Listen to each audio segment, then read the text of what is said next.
안녕하세요. 저는 오늘 시댁 얘기를 좀 해볼까 합니다. 가난할수록 돈에 대한 집착이 더 클 수밖에 없다는 건 저도 충분히 이해는 하고 있어요. 하지만 이 문제는 조용히 넘어갈 문제는 아닌 것 같아 사연을 신청하게 되었습니다. 남편과 15년의 결혼 생활을 이어오는 동안 잘 살아보려고 쉬지 않고 지금까지 발버둥 치며 악재같이 살아왔어요. 저희 부부는 시장에서 족발 장사를 하고 있는데 주말을 제외한 평일엔 손님이 많지 않아 한동안 어려움을 겪고 있었어요. 주말에만 잠깐 벌리는 돈으로 평일을 보내야 하는 상황이 반복이 되다 보니 이런 문제를 해결하지 못하면 결국 폐업의 위기에 놓일 것 같아 걱정이 많았어요. 족발집을 하기 전에 다른 장사도 몇 번 했었지만 좋은 결과는 얻지 못했던 상황이라 이번 족발집이 마지막이라 생각하고 남편과 함께 모든 걸 쏟아부었죠. 족발이라는 게 접근성도 좋고 많은 사람이 술안주로도 선호하는 음식이라 열심히 노력만 하면 잘 될 줄 알았습니다. 하지만 간절한 마음과 다르게 현실은 냉혹했고 또다시 폐업 위기에 놓이게 될 만큼 안 좋은 상황을 겪고 있을 때 남편이 저에게 점심에도 먹을 수 있는 방법을 제시했어요. 그래서 평일 특선 같은 걸 준비해서 주말뿐만 아니라 평일에도 많은 사람들이 접할 수 있게 준비를 해봤는데 이게 생각보다 반응이 상당히 좋았습니다. 그때부터 시작된 평일 낮에만 판매하는 특선을 준비하게 되었고 점점 입소문이 퍼지게 되자 대기줄까지 생기게 되는 일이 발생되었습니다. 남편과 둘이서는 많은 손님들을 감당할 수 없어서 직원을 고용하기 시작했어요. 음식 장사하는 사람들은 손님들이 많이 오셔야 힘이 나잖아요. 주말을 제외한 평일은 항상 우울했는데 족발을 부담 없이 접할 수 있게 되자 손님들의 만족도도 높아졌고 저희 가족의 생활 또한 어느 정도 여유를 찾을 수 있었어요. 남편과 결혼 생활하면서 힘들었던 날들이 스쳐 지나가게 되면서 눈물이 앞을 가리자 남편은 그런 저에게 그동안 정말 고생 많았다며 앞으로는 행복만 있을 거라고 있는 힘껏 저를 안아주었습니다. 그런데 그동안 고생을 많이 해서 그런지 몸에서 이상 반응이 오기 시작했어요. 한 달에 한 번 오는 주기가 2주도 안 됐는데 출혈이 있길래 최근에 식당 일이 많이 바빠지면서 몸이 피로해 일시적인 반응이라고 생각하고 대수롭지 않게 넘겼어요. 하지만 좀처럼 출혈이 멈추지 않길래 느낌이 별로 좋지 않아 잠깐 시간을 내서 병원을 찾아 검사를 받았는데 자궁근종이라는 말을 듣게 되었습니다. 이번 수술을 해야 된다는 의사의 말에 일단 남편과 상의를 해야 될 것 같아 식당으로 돌아왔어요. 그런데 식당 안이 꽤 시끄럽길래 서둘러 들어가 봤는데 시모와 신우가 남편과 서로 언성을 높이면서 심각한 얼굴로 대화를 주고받고 있었습니다. 아니 세상에 장사가 이렇게까지 잘 됐는데 우리한테는 말도 안 하고 있었던 거야? 이 정도면 우리가 받는 한 달 생활비도 올려줘야 되는 거 아니니? 지금까지 받고 있었던 생활비는 너희들의 사정이 안 좋으니까 아쉬운 대로 만족하면서 받았던 건데 이렇게까지 손님이 많이 오면 얘기가 달라지지. 이 정도면 100만 원 정도 올려받아도 너희들한테는 지장 없을 것 같은데? 요즘 전화도 잘 안 되길래 식당에 어려움이 많은 것 같아 걱정돼서 찾아온 건데 이게 뭔 일이라니? 오빠 정말 실망이야. 아니 이렇게까지 손님이 많으면 벌어들이는 수익도 정말 많을 텐데 왜 우리한테는 말도 안 했어? 돈 좀 벌기 시작하니까 가족은 안중에도 없는 거지? 이렇게까지 잘 되면 나도 용돈 좀 받을 수 있겠다. 이번 기회에 오빠 덕 좀 보면서 살아도 되겠네. 그런 의미에서 오늘 용돈 좀 줘봐. 그래 엄마도 생활비 좀 더 받아야 되겠다. 대기줄까지 서 있는 거 보면 돈을 긁어모으고 있다는 건데 여태까지 생활비를 고정적으로 줬다는 게 너무 서운하구나. 제가 경제적으로 많이 힘들다고 언제 생활비 줄인 적 있었어요? 저희도 잘 되기 시작한 건 얼마 안 됐어요. 너무 보채지 않아도 알아서 챙겨드릴 테니 그만 일어나세요. 어머님 오셨어요? 연락이라도 한 통 주셨으면 식사라도 하실 수 있게 자리 하나 만들어 드렸을 텐데요. 집에서 드실 수 있게 족발 좀 싸드릴까요? 내가 지금 여기 족발 먹으러 온 줄 아니? 돈 받으러 왔다. 내 아들이 생활비 100만 원 더 올려주기로 했으니까 지금 당장 계좌로 좀 보내거라. 오빠가 저도 앞으로 용돈 주기로 했으니까 신경 좀 써서 매달 보내주세요. 그리고 이번에 결혼하고 싶은 사람이 생겨서 조만간 우리 집에 인사 오기로 했거든요. 언니 도움이 많이 필요한 거 알죠? 주말에 음식 좀 만들어주세요. 그리고 오빠 다 결혼식 비용 오빠가 해결해 줄 수 있지? 한 번뿐인 동생 결혼인데 신경 써주는 건 당연하잖아. 우리 집안이 좋은 형편이 아니라서 그동안 결혼식을 어떻게 해야 되나 고민이 많았었는데 이렇게 좋은 기회가 찾아오게 될 줄 누가 알았겠니? 너희들이 잘 되니 앞으로 우리 가족의 생활도 많이 윤택해지겠지. 가족들한테는 돈 아끼면 안 되는 거 알고 있지? 그런데 너 표정이 왜 그러니? 내가 돈 달라는 게 싫은 거야? 저희 가족의 삶이 매번 힘들었던 건 시댁으로 들어가는 생활비 때문이었어요. 시부가 몇 년 전에 일을 하시다가 허리를 크게 다치신 적이 있으셨는데 그때부터 경제적으로 어려움을 겪게 되자 저희가 시댁의 생활비를 충당하게 되었습니다. 거기에 더해 신우는 만년백수에 하는 것도 없이 맨날 집에서 놀고 먹기만 하다가 남편이 한번 난리를 친 적이 있었는데 그때부터 일자리를 알아봐 일을 다니긴 했지만 워낙 백수 생활을 오래 해서 그런지 얼마 버티지 못하고 다시 백수로 돌아와 버렸네요. 이러다 보니 저희 속이 얼마나 답답하겠어요. 힘든 생활 신우라도 도와주면 숨통이라도 채울 텐데 본인만 생각하는 그런 행동들이 마음에 들지가 않았습니다. 그러다 보니 저희 식당에 와서 한창 바쁠 때 돈을 요구하니 당연히 표정은 안 좋을 수밖에 없었어요. 고생은 저희만 하는데 두부녀는 조금도 도와줄 생각은 안 하고 돈 타령만 하고 있으니 화가 날 수밖에 없었습니다. 거기에 더해 제 몸까지 별로 좋지 않다 보니 두 모녀에게 불만이 터져 나왔어요. 제 표정이 안 좋은 건 다 이유가 있으니 그러지 않겠어요? 손님이 많다는 건 그만큼 바쁘고 힘들다는 건데 일손이 부족한 것 뻔히 보이면서 도와주지는 않고 돈부터 달라고 얘기하면 누가 기분 좋아하겠어요? 지금까지 저희가 생활비 드리는 게 당연하다고 생각하시는 것 같은데 어머님이 편하게 쓰시는 그 돈이 저희 피와 살을 깎아서 드리는 거라는 거 잊지 마세요. 원하는 걸 얻으려면 서빙 좀 도와주세요. 아가씨도 용돈 받고 싶으면 상 좀 치우고 주방에서 설거지 좀 도와줘. 뭐라고? 지금 나보고 서빙을 도와달라는 거야? 내가 여기 서빙하러 온 줄 아니? 장사 좀 잘 되고 돈이 들어오기 시작하니까 시애미가 우습게 보이는 거지? 엄마, 언니가 방금 나한테 한 말 똑똑히 들었지? 아니, 나보고 주방에서 설거지를 하래? 내가 지금까지 살아오면서 설거지 한 번 한 적이 없었는데 어떻게 저런 험한 일을 시킬 수가 있어? 용돈 그거 얼마나 된다고 설거지까지 하래? 고작 용돈 몇 푼 주면서 온갖 생색은 다 내네. 더러워서 안 받는다. 나도 아가씨한테 용돈 줄 생각 조금도 없었고 어머님 생활비 올려드릴 생각은 아예 하지도 않았어요. 저희가 ATM 기계도 아니고 손 대밀면 돈이 자동으로 생기는 줄 아세요? 지금 이 사람 병원 다녀오는 길이라 많이 예민하니까 그만 들어가세요. 너도 제발 정신 좀 차려. 가진 것도 없으면서 무슨 결혼을 하겠다는 거야? 남편도 두 모녀의 행동에 화가 많이 났는지 따끔하게 한마디 한 뒤 밖으로 내쫓아 버렸어요. 당연시하게 생각하는 두 모녀 때문에 기분이 상했는데 남편도 저처럼 실망을 많이 했는지 나중에 연락드리겠다는 말 한마디 하고 식당 문을 닫아버렸어요. 대기하고 있던 손님들이 웅성거리자 두 모녀는 남편한테 내쳐줬다는 게 상처로 돌아왔는지 얼굴을 붉히면서 저희 부부를 노려보다가 발길을 돌렸습니다. 한가할 때 온 것도 아니고 식당 일을 도와줄 생각도 없으면서 돈부터 바라는 두 모녀가 너무 실망스러워 차라리 영 끊고 사는 게 좋을 것 같았지만 사람 일이라는 게 마음처럼 되는 것도 아니잖아요. 그래서 그날 일하는 내내 마음이 불편했습니다. 어느 정도 손님이 빠져나가고 나서야 한숨 돌리던 남편은 병원에서 뭐라고 했는지 물어봤어요. 며칠간 병원에 입원을 해서 수술을 해야 될 것 같다고 하니 깜짝 놀란 남편은 제가 죽을 병에 걸린 줄 알고 얼굴이 사색이 되길래 작은 근종을 떼어내는 거라 큰 걱정은 안 해도 된다고 침착하게 설명을 했어요. 그렇게 다음날 남편의 도움을 받아 바로 입원 절차를 밟았는데 2박 3일간 병원에 입원해 있는 동안 전혀 상상하지 못했던 충격적인 일이 터지게 되었습니다. 제가 병원에 입원을 하고 나서 몇 시간 뒤에 병실 문이 열렸는데 고개를 내민 사람은 남편이 아닌 시모와 신우였습니다. 몸이 안 좋아서 예민했던 거구만. 내가 알던 며느리가 아니라서 얼마나 당황스러웠는지 아니? 작은 근종이라면서 근종이 6cm나 됐으면 몸에도 이상 증세가 꽤 있었을 텐데 입원할 때까지 모르고 있었던 거야? 어제 내가 좀 심한 것 같아서 잠깐 얘기 좀 하려고 식당에 들렀다가 내가 입원했다는 말을 듣고 깜짝 놀랐었다. 다행히 수술하면 괜찮아진다고 하길래 우리가 그동안 너한테 신경을 못 써준 것 같아. 나도 좀 미안한 마음이 들어서 옆에 있어주기로 했으니까 필요한 거 있으면 말만 해라. 내가 아무리 동동거렸지만 양심이 있는데 몸이 안 좋은 너를 두고 어떻게 모른 척 할 수가 있겠니?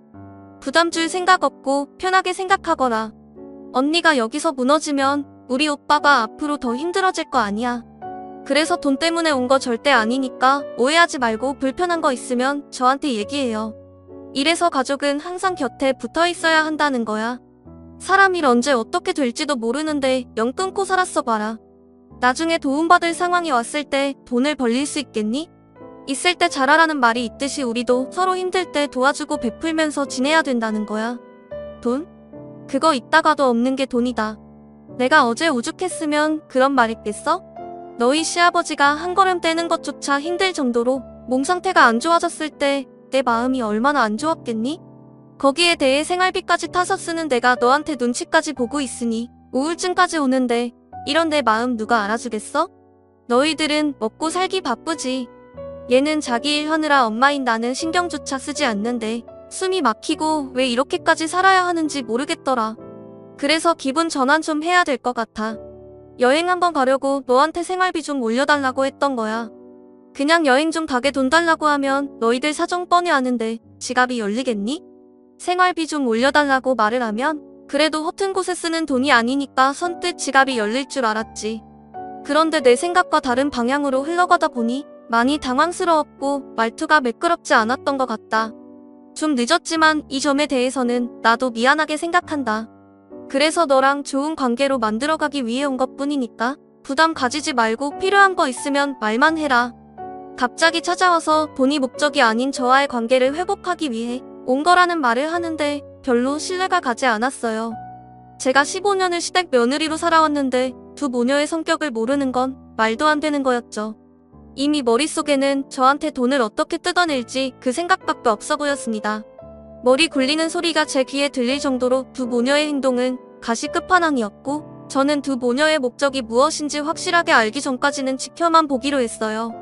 딱히 간호받을 정도로 심각한 것도 아니라서 혼자 있고 싶다고 하자 두 모녀는 제 말이 끝나기가 무섭게 기다렸다는 듯이 다음날 다시 오겠다며 자리에서 일어나 병실 밖으로 나가버렸습니다. 서로 좋은 관계도 아니라 옆에 있는 게 더 불편해서 돌려보낸 뒤 잠깐 화장실에 들리려고 저도 병실 밖으로 나왔는데 집으로 돌아간 줄 알았던 두 모녀가 안내 데스크에 서서 굳은 얼굴 표정으로 진지한 대화를 주고받고 있길래 그 대화 내용이 궁금해 최대한 들키지 않고 조심스럽게 가까이 다가갔어요. 엄마 꼭 이렇게까지 해야 돼? 돈 그거 몇 푼 받는다고 병원에까지 와서 마음에도 없는 말을 해야 되는 건데 나는 그냥 용돈 안 받을래. 오빠가 이런다고 우리한테 돈을 주겠어? 알아서 수술 잘 받겠지. 언니도 우리가 가식적으로 구는 거 전부 다 알고 있을걸? 그동안 엄마랑 내가 했던 행동이 있는데 바보 아닌 이상 그걸 모르겠어? 과거에 뭘 했던 그게 뭐가 중요해. 지금부터 잘하면 되는 거야. 내 아들이 여기 오라고 한 이유가 뭐겠어? 며느리 잘 챙겨주면 앞으로 돈 좀 올려주겠다는 거잖아. 너는 눈치가 없니? 지금 당장을 생각하지 말고 앞으로의 미래를 봐야지. 쟤들 지금 돈을 긁어모으고 있는 중인데 주는 대로만 받을 거야. 수술 끝날 때까지 며느리한테 좋은 기억 심어주면 가만히 있어도 돈이 들어올 텐데 입원하는 2박 3일 그거 못 참아서 굴러 들어오는 돈을 걷어차면 그게 얼마나 미련한 짓이냐? 아까 식당에 갔을 때 오빠가 언니 몸이 안 좋아서 입원 중이고 수술 받아야 한다고 했을 때 암인 줄 알았다니까? 한편으로는 암에 걸렸으면 훨씬 좋았을 걸 이라는 생각도 했었어. 엄마도 솔직히 좀 기대했었지? 언니가 없어야 우리가 오빠 부리기 편한데 달라는 대로 줄 거잖아. 애들 돌봐준다는 핑계로 돈 달라고 하면 안 주겠어? 나는 그런 걸 상상했었는데 지금 상황이 많이 아쉽네.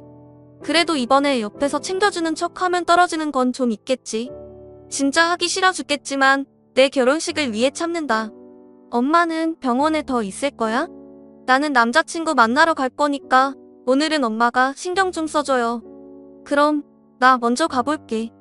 두 모녀의 말을 들었을 때 어느 정도 예상했던 상황이라 별로 놀라지는 않았지만 돈 때문에 어쩔 수 없이 병실에 찾아와 걱정해주는 척 했다는 말을 들었을 때 역시나 하고 헛웃음밖에 안 나오더군요. 그냥 아예 무시하는 게 답인 것 같아 병실로 돌아왔는데 시모가 다시 고개를 내밀며 조심스럽게 들어와 저에게 말을 붙였습니다. 집으로 돌아가려 했는데 내가 몸이 좋지 않다 보니 발이 떨어지지가 않아서 좀 더 옆에서 시간 좀 보내주려고 다시 왔다. 아무래도 요즘 갑자기 식당 일이 바빠지면서 몸이 확 안 좋아진 것 같구나. 사돈분들은 알고 계시고? 너무 멀리 계셔서 올라오시는데 힘들진 않겠어? 저희 부모님께는 말씀 안 드렸어요. 잠깐 수술하면 끝인데 굳이 남해에서 서울까지 올라오시게 하고 싶지 않아서요. 저 혼자 있어도 되니까 그만 들어가 보세요. 아버님도 보살펴 드려야 하잖아요. 그이가 오늘 일 좀 일찍 마무리하고 오기로 했어요. 제가 지금 많이 피곤해서 좀 누워야 할 것 같아요. 그래, 피곤하면 누워야지. 내 아들이 일찍 온다고 했으니 그럼 먼저 일어나 보마. 그런데 말이야. 혹시 내 아들 오면 말 좀 잘해줄 수 있겠니? 왜 그거 있잖아. 어제 얘기하다 말한 거. 요즘 식당 일도 잘 됐는데 생활비 좀 올려주라고 내가 살살 거슬려서 좋게 얘기 좀 해줘봐. 경수가 또 내 말은 잘 듣잖니? 내가 내 아들한테 얘기 좀 잘하면 100만원 정도는 쉽게 올릴 수 있을 것 같은데 그건 좀 힘들어요. 어제 말씀드렸지만 저희도 식당 일이 잘 된 지 얼마 되지 않아서 아직까지 돈에 여유가 있는 건 아니라서요. 그래, 나도 잘 알지. 그런데 내일이 내가 CM이한테 생활비 주는 날인 거 알지? 이왕 맞춰주는 거 좋게 해주면 서로 좋으니까 내가 솔직하게 얘기하는 거다. 지금 드리는 돈도 저희가 무리해서 맞춰드리는 거라 더는 힘들어요. 더 이상 자꾸 바라시면 지금 용돈도 그냥 끊어버릴 거예요. 그러니 더는 요구 마세요.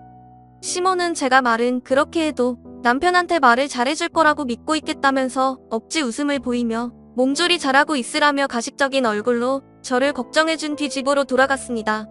그 사람한테 아무 말도 하고 싶지 않았어요. 일을 마치고 병실로 들어온 남편은 별일 없었냐고 물어보길래 아무 일도 없었다고 일단 얘기했어요. 두 모녀가 했던 말들을 남편한테 얘기해서 상황을 악화시키고 싶지 않았습니다. 제 선에서 해결하기 전에 시모의 생활비 문제로 남편의 의견을 물어봤어요. 남편은 지금 주는 생활비도 충분하다면서 금전적으로 여유가 생겨도 그 이상을 맞춰주지 않을 거라며 확실하게 의사표현을 했어요. 오히려 생활비를 더 줄이려고 생각 중이라는 말까지 나올 정도로 남편은 시모에게 실망을 많이 한 눈치였어요. 남편은 그래도 일을 더 크게 만들지 않고 참고 있는 건 제가 입원을 했고 시모의 도움이 필요할지도 몰라 고정적으로 나가는 생활비에 대해서는 건들지 않는 것뿐이라고 시모에 대한 불만을 표출했습니다. 그리고 신우의 용돈은 아예 줄 생각도 없어 보였어요. 사실 멀쩡한데 용돈을 지어주면 버릇 나빠진다면서 본인이 벌어 생활하게 놔둬야 한다고 일절 어떠한 도움도 주지 않을 거라고 확실하게 못을 박았습니다. 결혼식 문제 또한 도와줄 생각이 전혀 없었어요. 곰곰이 생각하던 남편은 그날은 특별히 기존에 시모에게 주던 생활비에서 추가적으로 50만원을 더 얹어주라고 했어요. 시부가 병원에 가야 하고 한의원에서 약도 지어야 해서 약값은 따로 챙겨줬습니다. 남편은 시모에게는 항상 불만이 많았지만 시부는 항상 걱정을 했어요. 저희 부부가 어려웠을 때 정말 많이 도와주셨거든요. 그래서 남편 또한 몸이 안 좋아지신 시부를 위해 금전적으로 도와주기 위해 그동안 없는 형편에서도 노력을 많이 했던 거였어요. 그래서 남편의 말대로 생활비에 50만원을 더 얹어서 250만원을 다음날 시모 계좌로 넣어줬어요. 시모가 그날도 병원에 오기로 했었기 때문에 50만원에 대해서 설명해 드릴 생각이었죠. 그렇게 저는 작은 근종 절제술 수술을 하기 위해 수술복으로 갈아입은 뒤 수술을 하기 위해 기다리고 있었는데 갑자기 시모가 병실 문을 박차며 무서운 얼굴로 저에게 걸어왔어요. 그리고 뒤이어 시모 또한 얼굴을 붉히면서 시모의 뒤를 따라 들어오길래 어떤 상황인지 전혀 알지 못해서 시모에게 무슨 일이 생겼냐고 물어보는 순간 제가 입고 있던 수술복을 사정없이 찢어버리더니 병실이 떠나갈 정도로 목소리를 높이며 흥분을 가라앉히지 못하고 있었습니다. 그리고 시모의 입에서 나온 한마디에 저 또한 화가 치밀어 올랐어요. 너 지금 이거 뭐야? 생활비를 왜 250만원 보내준 거야? 내가 어제 충분히 좋게 얘기했을 텐데 50만원은 어디 간 거니? 내 아들이 50만원 덜 보내라고 한 거야? 당장 50만원 더 토해내거라. 돈도 많이 벌면서 50만원 그거 아까워서 지금 이 사단을 만들어? 눈치가 없는 거야? 아니면 일부러 그러는 거야? 당신 지금 미쳤어? 수술 앞둔 나한테 이게 뭐 하는 짓이야? 기존에 받았던 생활비에 추가로 50만원 더 보낸 거. 그 50만원 아버님이 이번에 병원에 가신다고 해서 한의원에서 약도 타야 하니까 그이가 50만원 더 챙겨드리라고 한 거지. 생활비는 그대로 전과 동일하게 유지하기로 결정된 거라고. 그래서 지금 300만원으로 맞춰주지 않겠다는 거네? 나는 그 조건을 받아들일 수 없으니까 당장 100만원 입금시켜라. 안 그럼 너 오늘 수술 못할 줄 알아? 지금 내 수술비 낼 돈도 간당간당한데 100만 원을 더 붙이라고? 당신들 정말 미쳐도 단단히 미쳤네. 당장 용돈 250 토해내. 가족이고 뭐고 앞으로는 땡전 한 푼 없을 줄 알아. 내가 아프든 말든 그게 나랑 무슨 상관이야? 내 돈이나 당장 내놔. 장사 잘 되고 돈 좀 벌기 시작하니까 심히 말이 아주 우습지? 내 돈 내놓으라고. 지금 수술 앞둔 사람한테 뭐 하는 짓이야? 이 사람이 충분히 좋게 설명했는데 돈을 더 달라고? 생활비 매달 200만 원 맞춰주는 게 쉬운 줄 알아? 당신들 때문에 내가 이 사람 눈치 보면서 살아야 되겠냐고? 저거에는 그만큼도 못 주고 있는데 지금 받는 거에도 만족을 못하고 더 달라고 하면 내 입장이 뭐가 되겠어? 언제 어떻게 불황이 닥칠지 모르는데 한 푼이라도 더 모아야 될 시점에 니들 때문에 돈이 모이지가 않는다고. 200만 원도 하도 모자란다고 난리를 쳐서 겨우 올려줬으면 고맙게 생각하고 알뜰하게 쓸 것이지. 양심도 없이 병원에서 이 난리를 피워? 지금 제정신들이야? 오빠가 이 세상에 혼자 태어났어? 엄마가 힘들게 배 아파 낳아줬으면 평생 잘해도 모자란데 어디서 엄마한테 큰 소리야? 언니가 우리 엄마한테 돈 안 주겠다고 한 거 못 들었어? 쓸데없는 말 하지 말고 당장 내 눈앞에서 꺼져. 너희들 죽든지 말든지 더 이상 상관하지 않을 거니까 내 생에서 꺼지라고? 이 사람 수술 받아야 하는데 마음 불편하게 만들어야 되겠어? 다시는 내 앞에 나타나지 마. 지금 받고 있는 생활비 모조리 끊어버릴 거니까 한번 너희들끼리 돈 벌어 살아봐.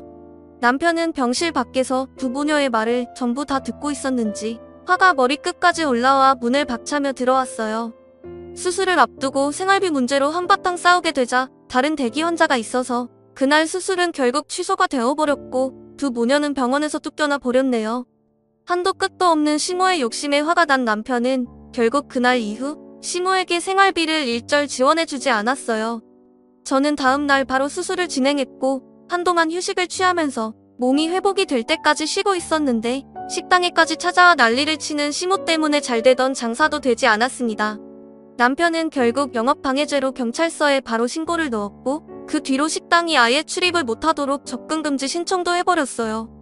그 뒤로 연락할 수 있는 모든 수단 전체를 바꿔버렸어요. 그리고 지금 현재 새로운 지역에서 족발 2호점을 내서 관리 중에 있습니다. 1호점 못지않게 2호점도 꾸준하게 성장을 하고 있어서 시간이 지나면 자연스럽게 자리가 잡힐 거라 생각합니다. 남편도 더 이상 호구생활 지쳤다며 식구들에게 그만 시달리고 싶다고 확실하게 선을 그었네요. 그동안 할 만큼 했다고 생각합니다.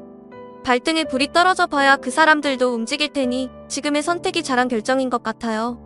이런 생활에 너무 익숙해져서 당연시하게 생각하는 두 모녀와 두 번 다시는 엮이지 않았으면 좋겠어요. 시국께만 간간히 연락드리고 따로 챙겨드릴 생각입니다. 저희 가족이 옆에 있었을 때가 정말 좋았다는 걸 절실히 깨달아봐야 정신 차리지 싶어요. 가을도 한창 저물어가네요. 모든 분들 건강 유의하시길 바랍니다. 감사합니다.